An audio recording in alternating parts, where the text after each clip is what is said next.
Hello YouTube, Aerosoft from The Working Gamer, today with a tutorial for the FSLabs A320, how to start from a cold and dark state to a fully powered ready for pushback state. And as always, just a quick reminder, if you like this kind of content, hit the subscribe button and the bell button next to it, and you'll get an alert every time a new video is uploaded. Quick intro and then let's get started.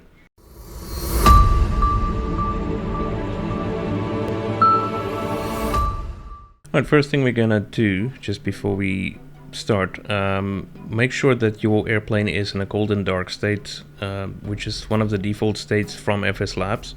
That'll just ensure all of the switches are in the correct positions.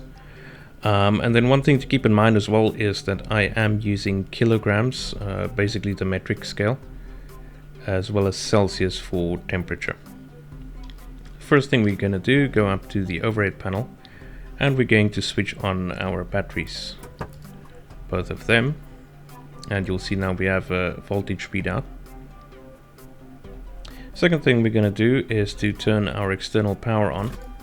There we go, and now we've got power to the rest of the overhead panel as well as to some of our air systems.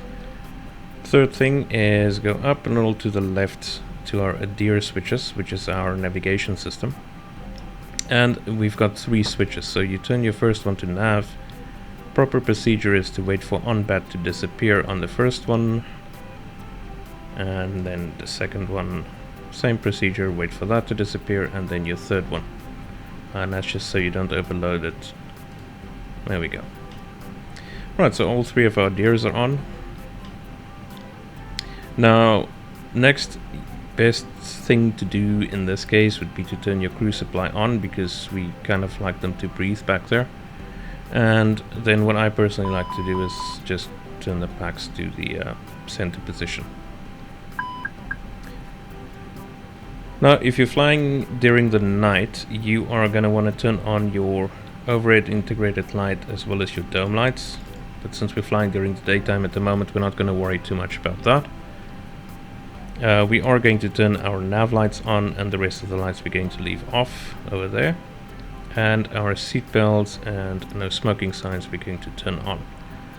Emergency lights should be armed by default, but if not, just make sure it's in a middle armed position over there. Then we're going to come down to our FMCs, and you hold down the brightness knob for about 3-4 seconds until it comes on, and you do the same with the second one. And there we go. Alright, so GPS primary lost, which means it's still aligning, don't worry about that, just press the clear button, it'll go away. Go to your init page, and now you are basically going to do your from and to. Now, it's very important to keep in mind, it's important that you have planned your flight on SimBrief and saved it from there to the appropriate place, otherwise this just won't work.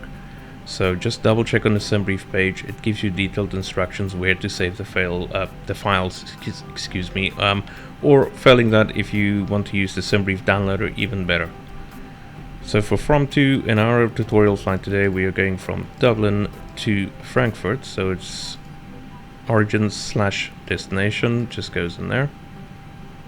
It says, is this the flight you want to use? It's the one we want to use. You say insert, and there it goes. Flight number goes in. For today that'll be Lufthansa 517, there we go. Cost index is going to be 35 for today, and our flight level will be 350. That's it, that's all we do for there. Now you can go to wind and do a wind request, that takes a while, so click that and then go back.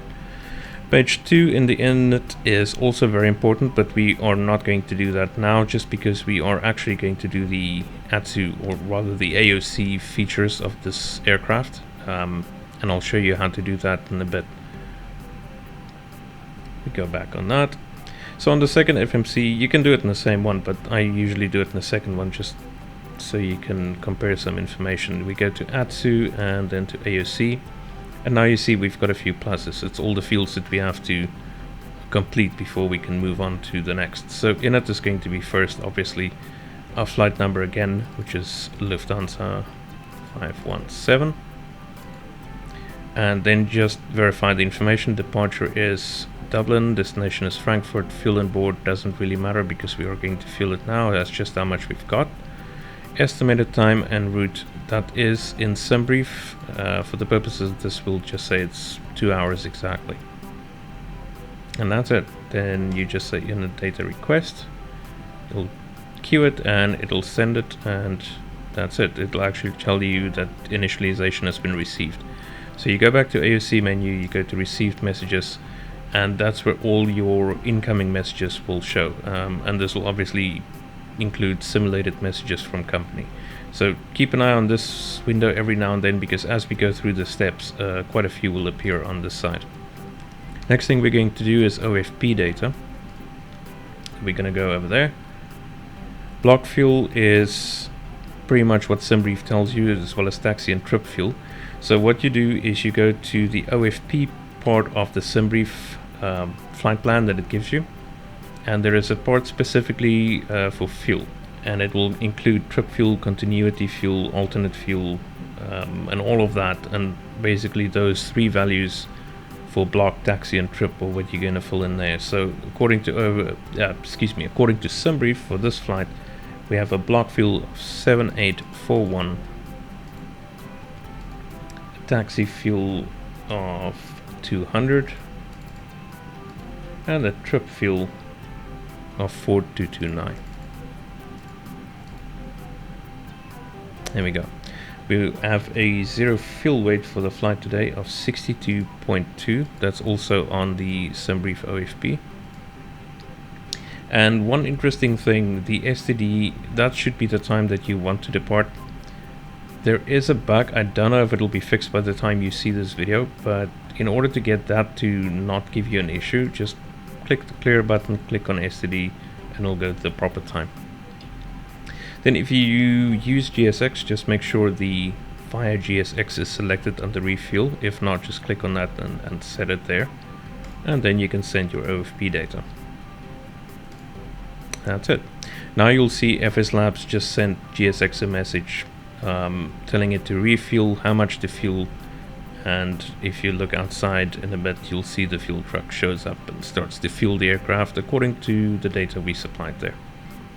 Now you'll see the next thing that we need to complete is the fuel part, but you'll see why we can't. This is basically a fuel report. So after the refueling is complete, we're going to complete this, and I'll show you how to do that when we get to that. Now, what we can do in the meantime, and a lot of airplanes, or rather a lot of airlines have varying SOPs on that, whether you can board at the same time as the plane is being refueled. We are going to assume that for the purposes of this flight, we are allowed to do that.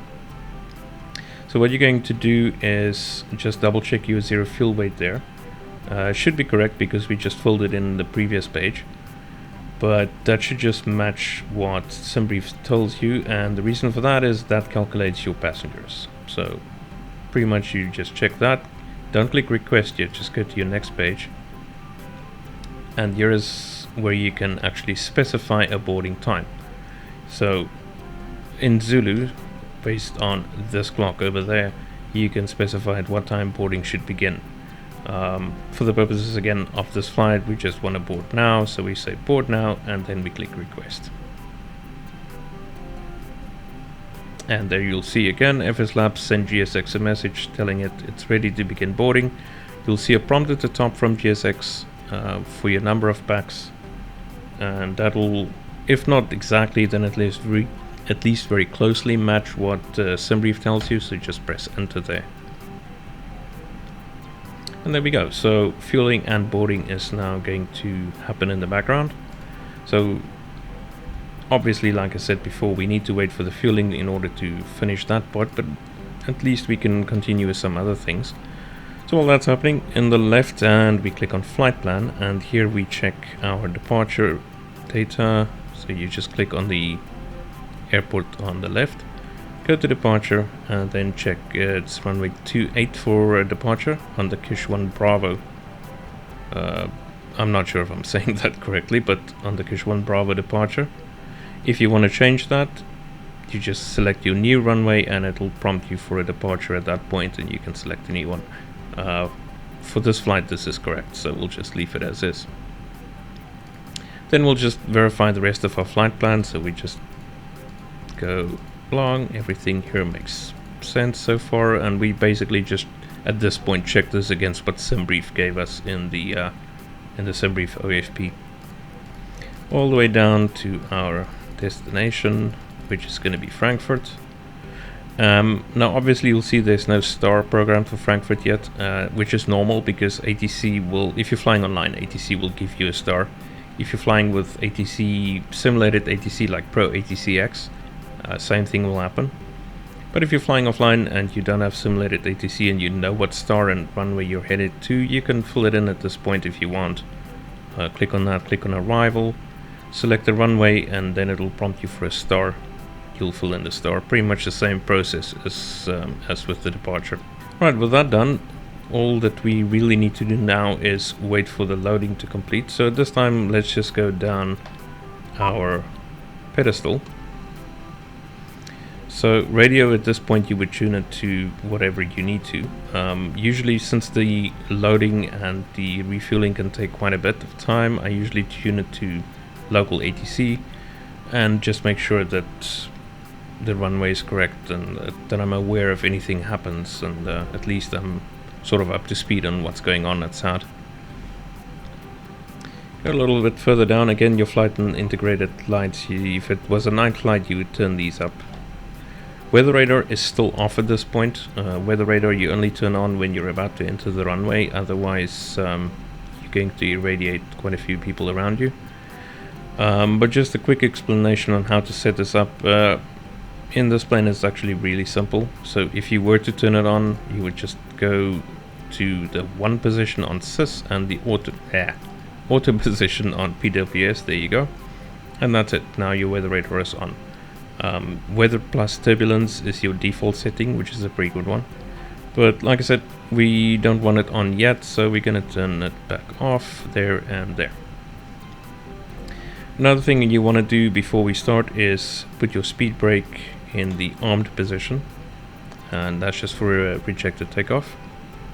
And that's pretty much all you do on a pedestal. Again, if you fly online, just make sure your transponder and everything is set up, but again, ATC will pretty much tell you what to do there, or at least give you your squawk.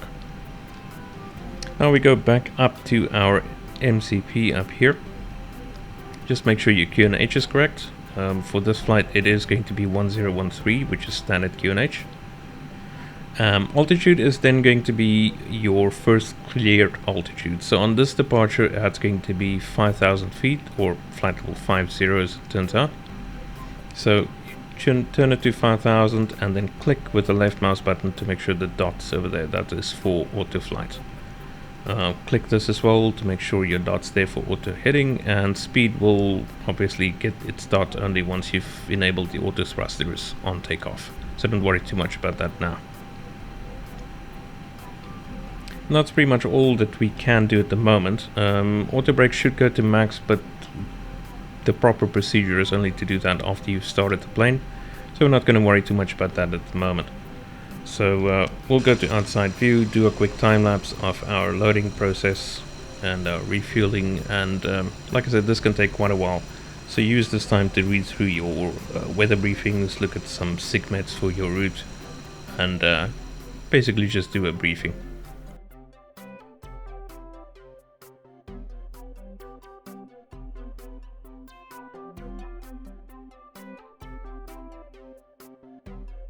Alright, fueling and boarding is complete, so our next step is now to go back to our AOC and to our fuel, and now we need to report on how much fuel we actually put in the aircraft.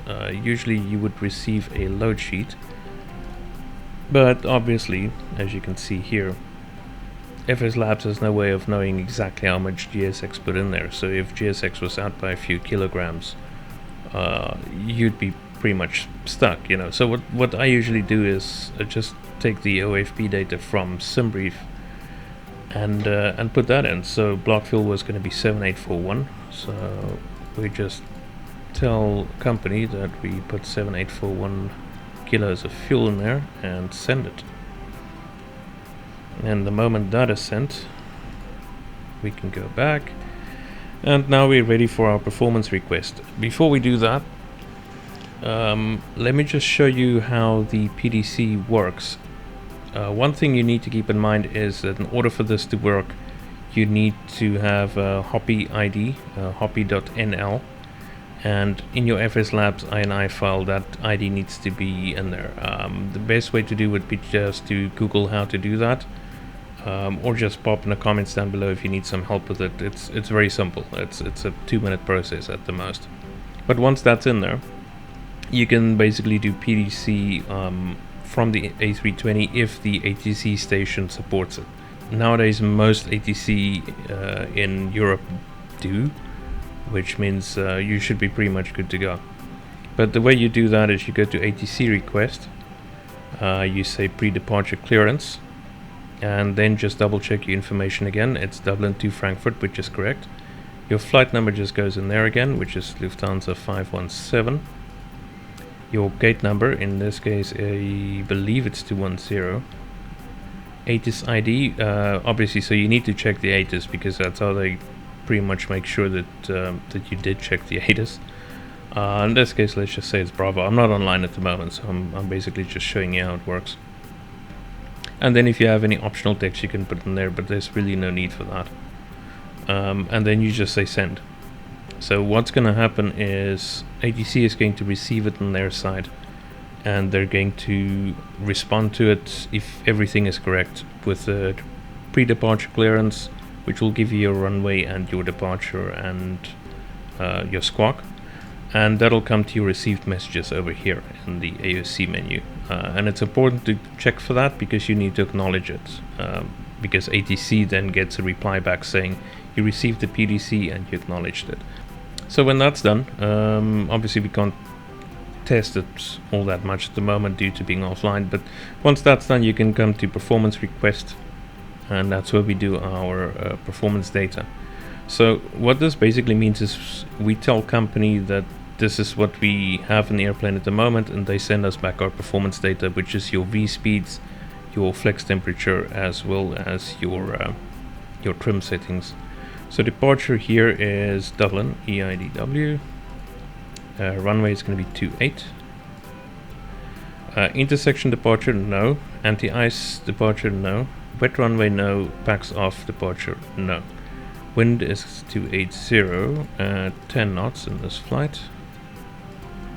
Temperature is 19 degrees Celsius, and QNH is 1013. There we go. Now before we send, you go to page 2. Another two options. Is it the Toga departure? No, it's not. And is it the 1+F? Yes, and we'll confirm that, or we'll set that up in the perf page on the other FMC shortly. So you'll see there are two more fields that we need to fill in, estimated takeoff weight and the center of gravity over there. So best is to use again the SimBrief OFP data, and for this flight it is a takeoff weight of 69,900.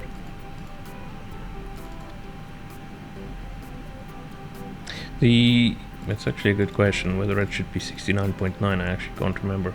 I think it might be. Yes, I think it's down to the thousands. 69.9. If it's not, it would be really ironic that this happens in a tutorial video, but let's just YOLO it. Your center of gravity, best way to check that is to go back to your MCDU menu, go to options and then payload, and there you'll see for the current load our center of gravity is 31.8. So 31.8 goes into there and we send it. Now this can take about 2 to 3 minutes to come back, but again, as with all other messages, it'll be in your received messages. So while you're waiting, you can just review your other messages as well, but it pretty much confirms just what SimBrief already has, so you'll see the zero fuel weight and takeoff weight should match pretty much what's in SimBrief over there. 30.2. It's actually interesting. And I've noticed that a few times. Don't worry too much about that. The MAC TOW is 30.2 on the load sheet, while if you do the calculations manually, it should actually be 31.5, and then this thing says 31.8.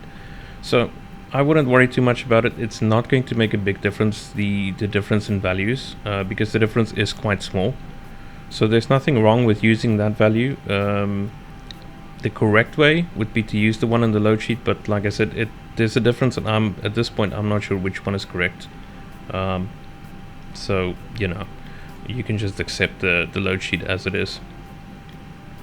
Our performance data came back in the meantime, so we can click on that, and then you can review this, but that's pretty much just a confirmation of what we sent. So you're going to want to go all the way to page 3, and while that's open, you go to performance on the left, FMC, and now we've got our speeds here. So V1 147, VR is also 147, and our V2 is 148. So these are all right on top of each other again. It's a nice and long runway. Flaps is going to be 1, as we know, and the flex is 51. So let's do our flex first. That's going to be 51. Now to get your trim setting, what you're going to do is you're going to take your zero fuel weight again, which in this case, let's just get it open again so you guys can see. MCD menu, again, options, payload. It's 31.8. So you come down just a tiny little bit here, and you are looking for 31.8 on the center of gravity. Sorry, not zero fuel weight. Did I say zero fuel weight earlier? It's center of gravity. You're going to find 31.8. Now 31.8 is going to be right about there. So if you put it on this line, that is going to be roughly 0.8 down, because this side is down. So we go back up. Now we know the flaps is 1 as it gave us in the performance data. So let's go back. ATSU AOC. Okay, so we know the flaps is 1. So on the performance it's 1/, and now we know the trim is down because it was on the lower side. Down, and we saw that that value there was going to be 0.8. 0.8. And that's it. Now you've got your flaps and your trim value over there. So what you'll do once the engine starts up, very important, set your trim to match that. It does not happen automatically, but you can only do that once you've actually got power to your hydraulics. So down 0.8, so make sure that is 0.8 down. But we're not going to be doing that in this tutorial because we're pretty much going to stop at the engine startup phase. Right, now you are pretty much done here. You've got your V speeds, you've got your flaps, you've got your trim, you've got your flex. So here we can back off. If you did request a PDC at this point, ATC will probably have come back and gave you a PDC, which you would have acknowledged. So we're done with the AOC portion of the flight. And now we just basically double check all of our information. Now remember when I said earlier that in at page 2 we'll do later? Now is later. So you go to page 2. Oh, there we go. And now we know our zero fuel weight is 62.2. And our center of gravity, ironically now I forgot what it was, 31.8. Sorry, again, I mentioned earlier it would be ironic if this happens in a tutorial, and it did. I actually got the value wrong. There we go, 62.0 and 31.8. Come on, there we go, 31.8 in there, and our block fuel is, as we already know, 7.8, because that's what we fueled it with. So that goes in there, and now our fuel predictions will be correct. That's it. Go back to init. Perf, we just double check that as well. Flight plan we already checked, so we are pretty much ready for push. So just before the push can start, obviously what needs to happen is the APU needs to start. So we're going to start our fuel pumps, all 6 of those. and then we are going to turn on the master switch for the APU. Beacon light comes on. Depends on SOP, but usually it's when the airplane is going to be under its own power the beacon light comes on. Others do it when the airplane starts moving. So you can decide, but usually at the same time the APU is a good check for that. And then we start the APU. Now to see how the APU is doing, we come back down to the cockpit over there. Actually down there is easier. Click on APU and just watch what it's doing. So we can see it's still starting up at this point. We just wait for that to spool up. At the moment we have a voltage output that's stable, and we know we are good to go.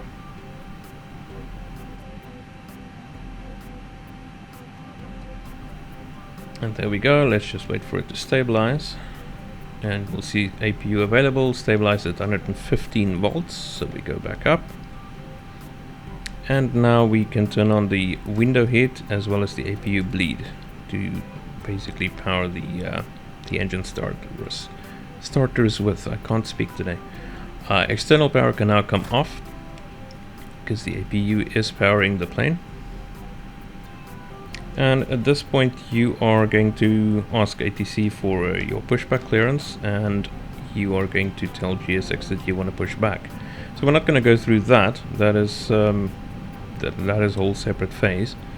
Our tutorial is going to basically end on you setting the ignition switch to start and waiting for your pushback. I hope that was helpful. If there's anything you'd like some more clarity on, just let me know. And just pop a question in the comments down below. I'll get an answer after you real quick. And stay tuned, because we will be doing some more tutorials for the 320 itself, but also for the Dash 8 in the near future. And if there's any need for more, we've also got the 787 from Quality Wings and the new 737-800 NGXU from PMDG. That's in the queue to get some tutorials for them as well. So have a fantastic day, take care, stay safe, and I'll speak to you soon. See ya.